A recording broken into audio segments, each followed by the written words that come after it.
Buen día, nosotros somos el equipo número 6 del grupo 3V65 y el tema que vamos a explicar es absorción y agotamiento. Para dar inicio vamos a definir cada una de las operaciones unitarias. Iniciaremos con la absorción. Hola, ¿qué tal? Yo les voy a hablar acerca de lo que es la absorción. La absorción de gases es una operación unitaria de transferencia de masa, en la cual una mezcla gaseosa se pone en contacto con un líquido, también llamado absorbente, con el objetivo de disolver selectivamente uno o más componentes, también llamados absorbatos, de la corriente gaseosa.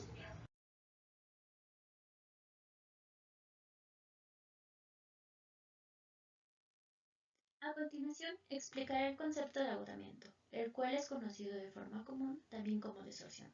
Es una operación unitaria opuesta a la absorción. ¿Por qué? Porque en este proceso, un soluto disuelto en un solvente líquido va a ser transferido desde líquido a una fase gaseosa.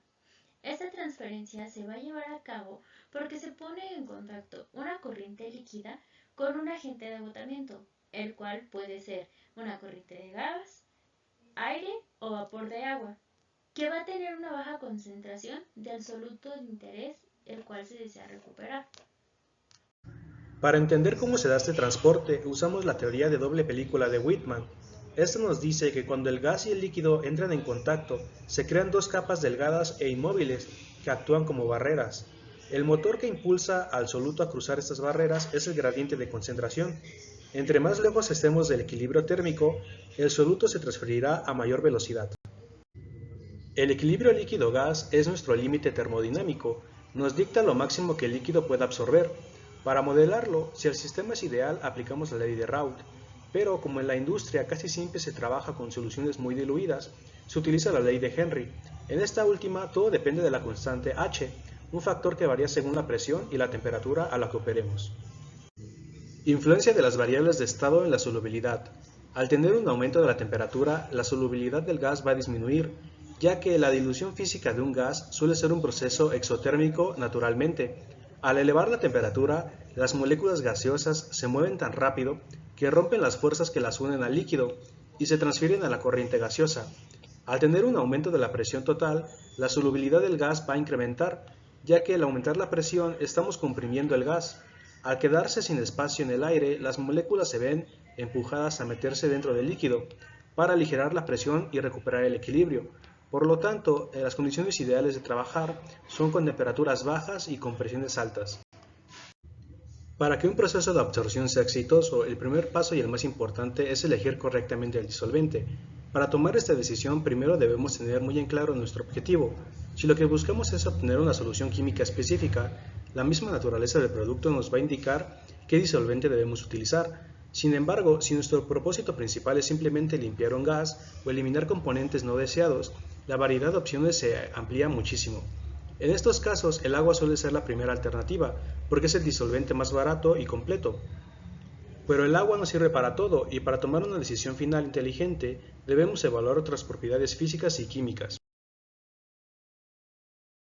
Algunas de las características que tiene que tener el disolvente son una alta solubilidad, ya que de esta forma se acelera el proceso y permite utilizar una menor cantidad de disolvente.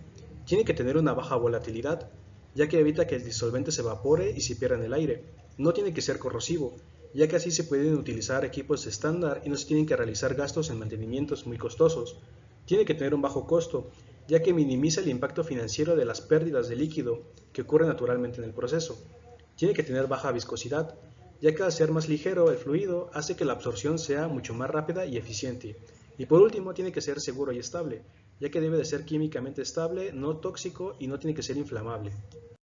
La absorción se clasifica en dos tipos: la física, donde el gas simplemente se disuelve por fuerzas intermoleculares débiles, por lo que es muy fácil de revertir, y la química, donde ocurre una reacción real entre el gas y el líquido.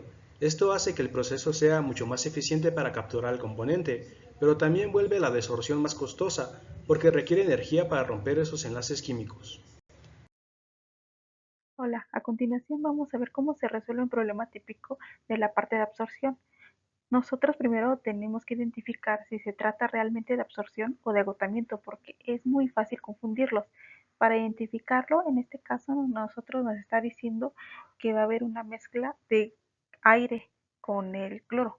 En este caso, la absorción, nosotros lo que domina es el componente gaseoso, que es lo que queremos obtener. Y el primer inciso que nosotros nos están pidiendo es la concentración de cloro en el gas y líquido que salen de la torre en milímetros de mercurio. Esta es una concentración que se puede también interpretar como una presión parcial.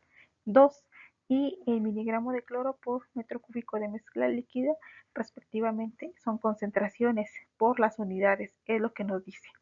Para resolver este problema, nosotros primero tenemos una tabla que nos están dando y podemos ver que nos están dando ya todas las concentraciones, lo cual es muy favorable para nosotros porque ya no las están dando en relación y en fracción mol. Ya nosotros vamos a hacer una escala para poder trazar las líneas y poder obtener nuestras concentraciones máximas.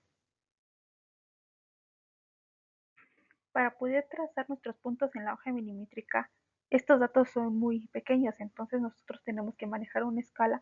En este caso es recomendable hacerlo de 50 cuadritos, hacer una regla de 3 para poder obtener los puntos en centímetros y así poder trazar todos nuestros puntos.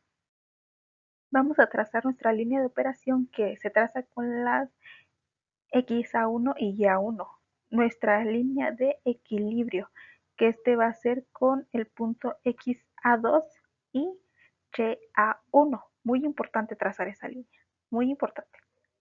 Y bueno, nosotros vamos a obtener el valor de X1 máxima. ¿Cómo lo vamos a obtener? Pues vamos a trazar el punto Y1 y va a tocar a la línea de equilibrio y de ahí vamos a bajar para obtenerlo. Y nos va a dar el valor y nosotros vamos a hacer otra regla de 3 para cambiarlo de centímetros a fracción mol y de así hacer las conversiones a relación mol. Una vez hecho eso, nosotros vamos a obtener todas nuestras concentraciones. Primero los vamos a tener de fracción, los vamos a pasar a relación y con la ayuda de la ecuación de equilibrio, que es la que te está dando el problema, nosotros vamos a tener también las concentraciones en equilibrio, muy importante. Después de eso, nosotros vamos a hacer un balance de masa como está escrita en la fórmula, recordando que es entrada menos salidas en la parte de absorción. Nos dan un dato muy importante que es la de GA2 es igual a 0.05 de GA1. Esto es muy importante porque nosotros a través de otro balance vamos a obtener las concentraciones en la fase gas. Y este dato se preguntan de dónde salió, pues dice en el enunciado que se desea separar el 95% de cloro, que es un gasto, pero nosotros no vamos a hacer una división y lo que realmente se está desgastando es el 0.05. De ahí nosotros vamos a sacar la guía 2 en relación. Y en la primera, como nos piden la primera concentración, con la fórmula de la presión parcial es igual a la concentración en fase gas por la presión total, podemos obtener el primer inciso. Y de ahí nos vamos al segundo inciso. En el segundo inciso nos están pidiendo la relación de la fase gas con el líquido. Nosotros nos vamos a apoyar de la ecuación del balance de masa para obtener todos los datos. Vamos a sacar las concentraciones en la parte de la entrada. De ahí vamos a hacer las sustituciones para obtener las concentraciones en fracción en unidades de kilomol sobre metro cúbico, apoyándonos del peso molecular, recordando que en la absorción nosotros trabajamos con la relación 1 menos 2 para obtener la concentración en miligramos sobre metro cúbico, que es lo que nos está pidiendo. Y de ahí del balance de masa vamos a hacer la sustitución de todas las concentraciones para obtener la relación. Muy importante tener en cuenta las unidades de kilomol de gas sobre kilomol en fase líquida. En el siguiente inciso nos están pidiendo el coeficiente global volumétrico. Al principio del ejercicio nos estaban dando los coeficientes en fase gas y en fase líquida en diferentes unidades, pero nos lo estaban dando individual, así que nosotros con las ecuaciones de velocidad nosotros vamos a igualar para hacer las sustituciones y eliminar, en este caso, las concentraciones para poder implementar las densidades y así hacer las fórmulas que sean congruentes con lo que nos están pidiendo. Recordando que esta parte es muy importante porque hay más de 50 diferentes tipos de coeficientes y hay que saber identificar si son individuales, globales, de película, fase gas, fase líquida y nosotros nos apoyamos en este caso de las unidades. Para esto vamos a utilizar el peso molecular en la parte de la salida para obtener la concentración en la parte de la salida y nosotros obtener el primer coeficiente global, en este caso es global, en la fase gaseosa. Y nosotros después con la fórmula y apoyándonos de la pendiente vamos a cambiar de las coeficientes individuales a los coeficientes globales. Hay que tener mucho cuidado con las unidades. Podemos obtener un resultado de 12.1285 y en el siguiente inciso nos están pidiendo el valor de la resistencia y qué fase domina más. Nosotros al hacer la operación de la división, incluyendo los coeficientes tanto de fase gas como de fase líquida, nos damos cuenta que en este dominó la fase líquida porque tiene un mayor porcentaje y la fase de gas tiene un menor porcentaje. En el último inciso nos están pidiendo obtener la altura de la torre. Para eso nosotros vamos a utilizar la fórmula de la altura es igual a UTG por NUTG. Para sacarle un UTG nosotros tenemos que tener todas las concentraciones normales y las de equilibrio. Estas tienen que ser en fracción mol. También pueden ser en relación mol, pero hay que cuidar que todas sean en las diferentes unidades, tanto fracción o relación. También pueden ser en densidades, pero todo tiene que ser convergente. En la UTG nosotros tenemos la fórmula y para obtener la S, que es la de sección transversal, nosotros nos apoyamos de la fórmula que es pi sobre 4 por diámetro al cuadrado. Vamos a obtener la L mayor, que en este caso es la de la parte 1. La parte de la entrada siempre es la fase dominante y es la mayor. Y para obtener la 1 menos x, en este caso es la menor. ¿Quién es la menor? La parte de la salida, que es la 2x2, que es la concentración. De parte estamos trabajando en líquido. Líquido y líquido significa que es la concentración de la x. Una vez hecho esto, vamos a obtener el valor de z y nos da un valor de 3.78. Este es un valor adecuado para las condiciones de presión, temperatura que nos están dando en el ejercicio. Bueno, con esto podemos terminar de resolver este problema y como pueden ver es algo muy sencillo siempre y cuando ustedes tengan en claro qué tipo de problema es, si es absorción o agotamiento, qué datos nos están dando, en qué unidades y sobre todo sacar muy bien todas las concentraciones. Hay que recordar que estas tienen que ser en fracción, en relación mol, y si los incisos te los piden, como en este que si no los pidieron, hay que sacarlo en densidades, en partes por millón y en presiones. Todos tienen unidades diferentes. También se manejan en las presiones en unidades de atmósferas. Y nosotros también tenemos que obtener, mediante la fórmula de equilibrio, las concentraciones en el equilibrio. Estas también son en fracción y en relación. Hay que tener mucho cuidado con esa parte. Y también en la parte de los coeficientes hay que tener mucho cuidado, ya que existen más de 50 combinaciones de coeficientes que pueden ser en fase gas y en fase líquida. Estas contemplan también de película, individual, global, pueden ser también en partes por millón, en densidades, metros cúbicos sobre litros. También hay un sinfín de combinaciones y sobre todo de conversiones. Depende de qué nos piden, si es individual y hay que ver en qué unidades nos los están pidiendo para hacer las conversiones. Hay que tener mucho cuidado con esos aspectos, sobre todo también en la gráfica, saber bien las escalas si vamos a trabajar con cuadritos o con centímetros.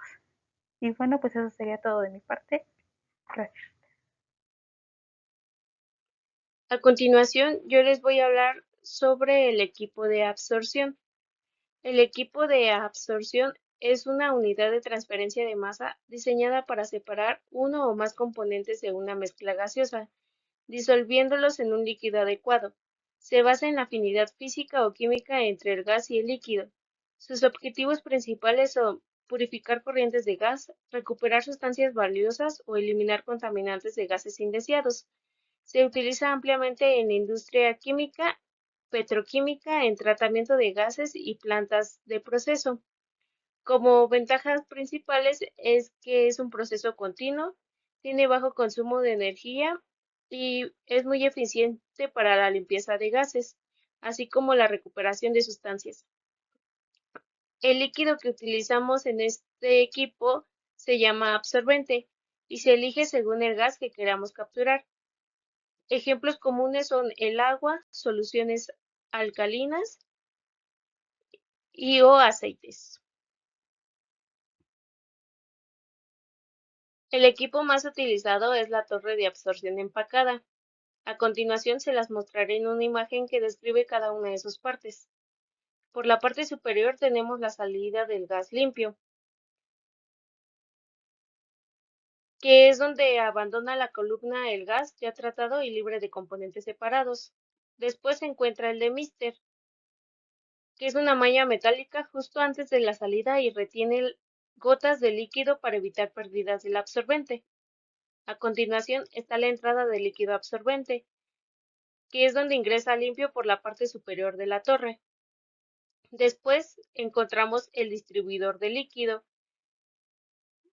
que reparte el flujo en formas uniformes para que moje toda la sección transversal. A continuación tenemos el empaque, que es un elemento de cerámica, plástico o metal que crea una gran superficie en contacto entre el gas y el líquido. Después encontramos su soporte, que es el que sostiene el empaque, que es una rejilla resistente y permite el paso del gas hacia arriba.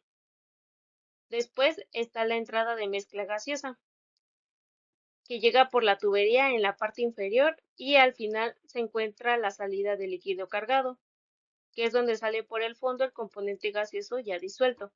Su funcionamiento en general, este proceso ocurre en contracorriente.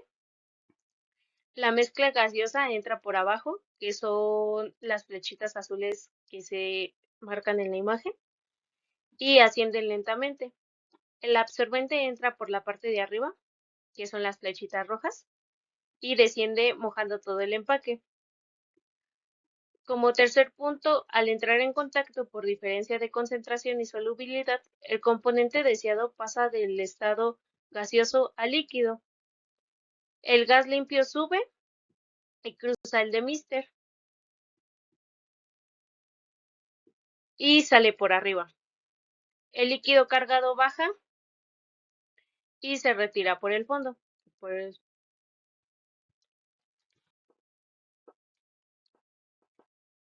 existen principalmente tres tipos de torres de absorción que se eligen según las características del proceso, los flujos a manejar y la eficiencia requerida.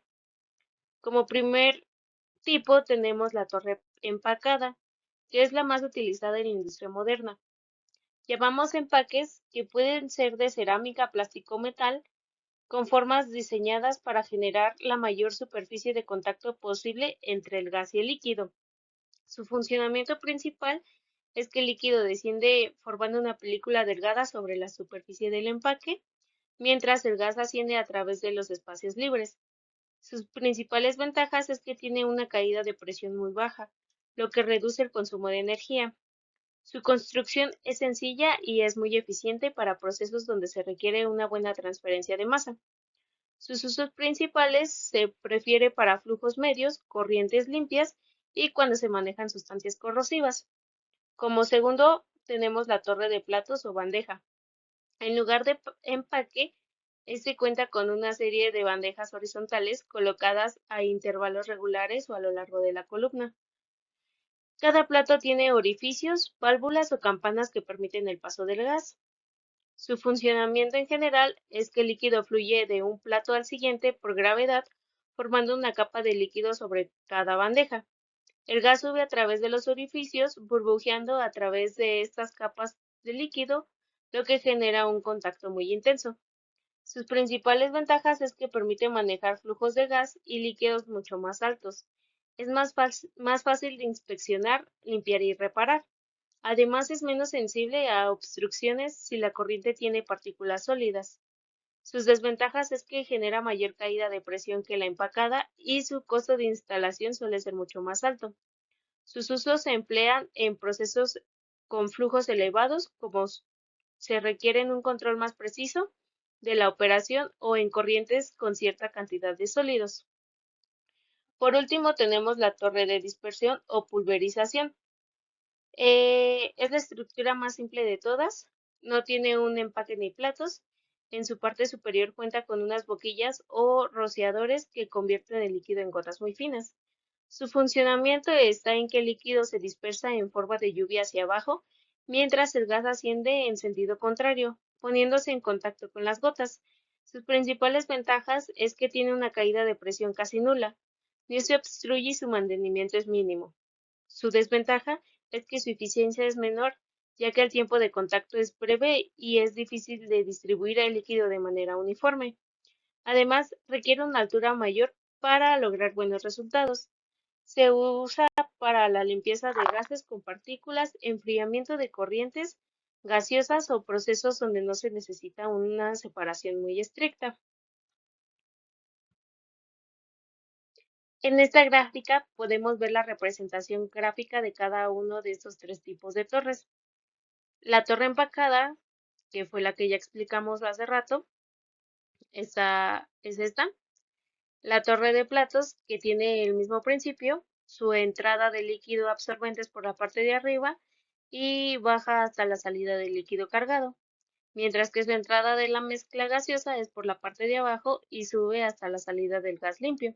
Sin embargo, a diferencia del de torre empacada, este cuenta con unos platos entre la torre y la torre de aspersión, que de igual modo tiene el mismo principio. Su entrada de mezcla gaseosa es por la parte de abajo y sube hasta su salida de gas limpio. Y su entrada de líquido absorbente es por la parte de arriba y desciende en forma de gotas hasta la salida del líquido cargado. En comparación con la de torre de platos, esta torre tiene un eliminador de niebla y la de platos no lo tiene.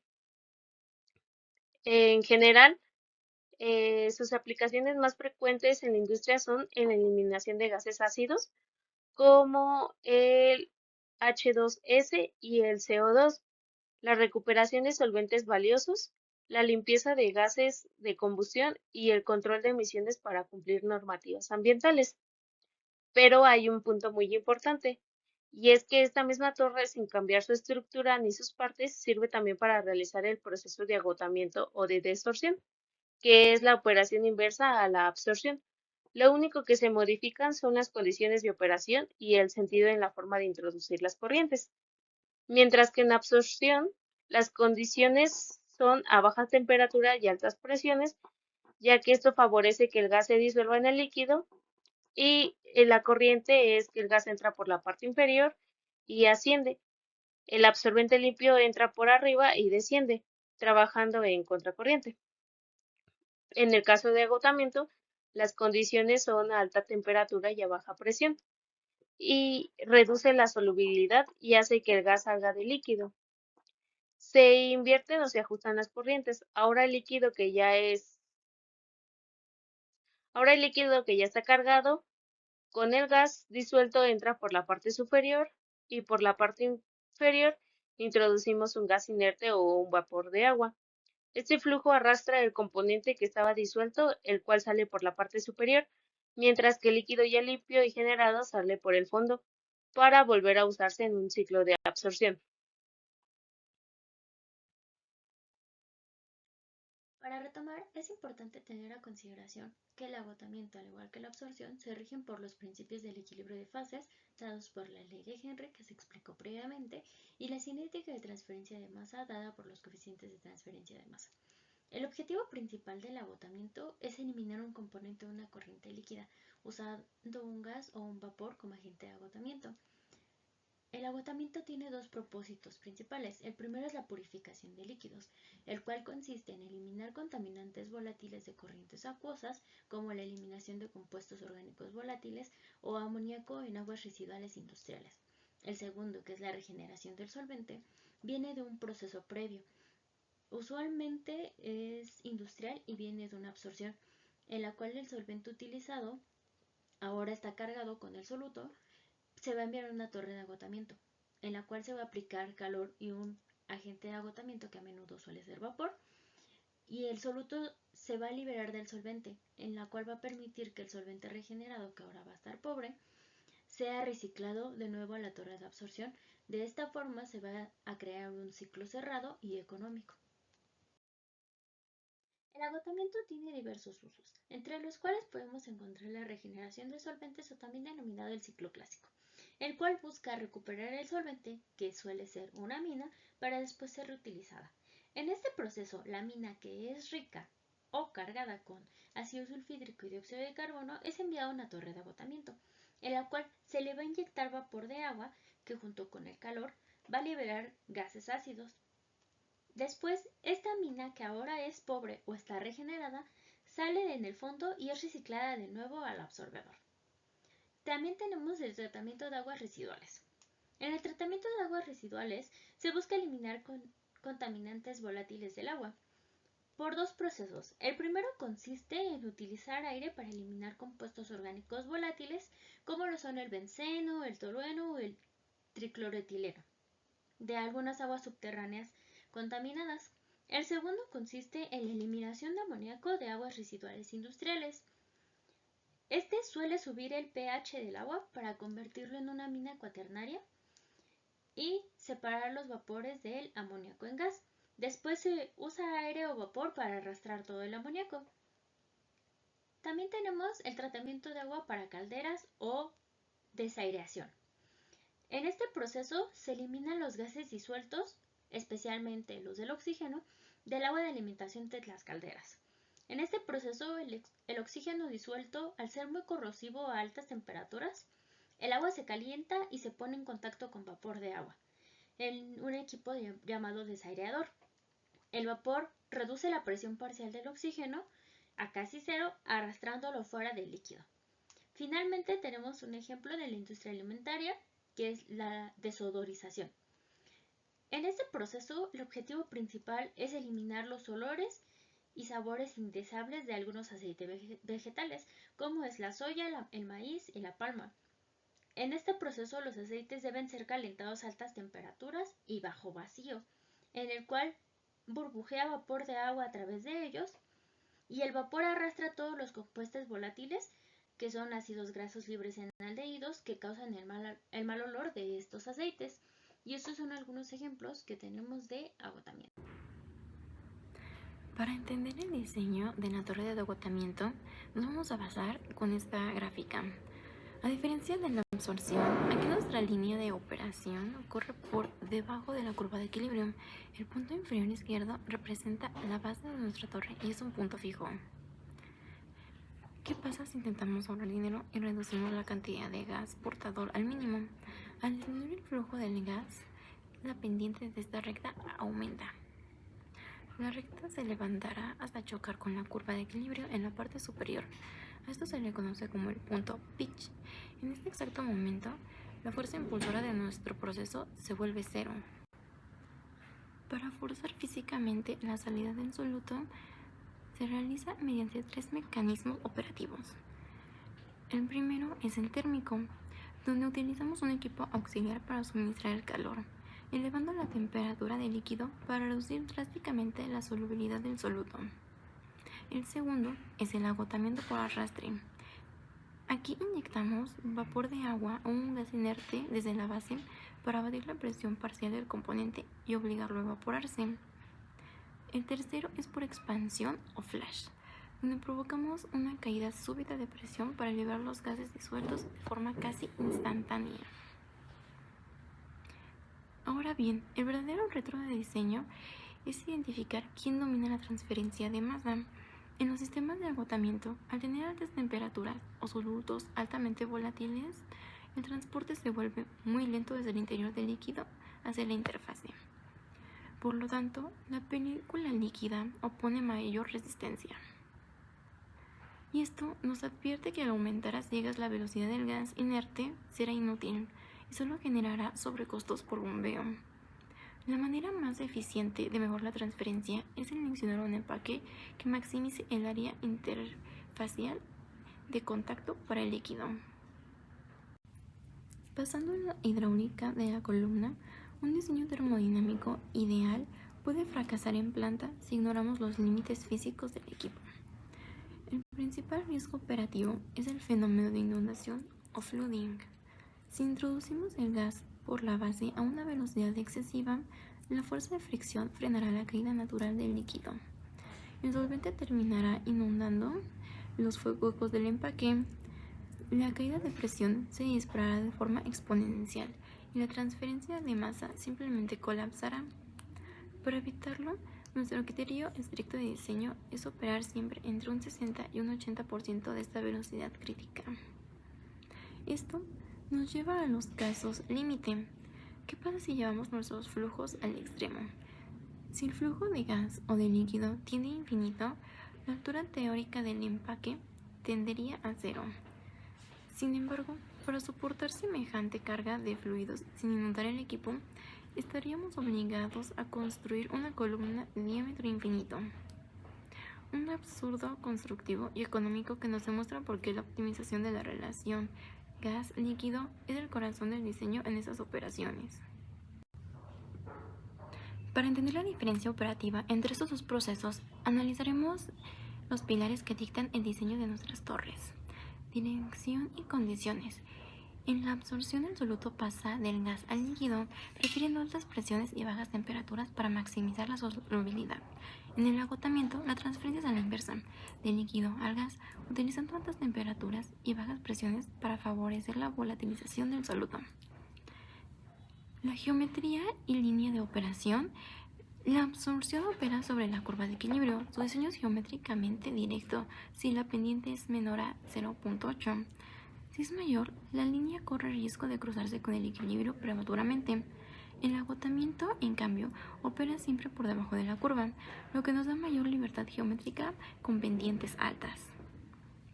El límite de flujo en ambos casos es mínimo. Es nuestro límite crítico. Operar al mínimo significa que la fuerza impulsora se anula. La línea operativa toca el equilibrio, el famoso punto pitch, y teóricamente requeriríamos una torre de altura infinita. En cuestión de resistencia, la absorción de gases poco solubles es la película líquida. En el agotamiento, el cuello de botella es la velocidad con la que el soluto se difunde hacia la interfase. Por eso, no siempre es rentable aumentar la turbulencia del gas. A veces debemos enfocarnos en mejorar el área interfacial mediante el empaques. La visión industrial, los pros y los contras.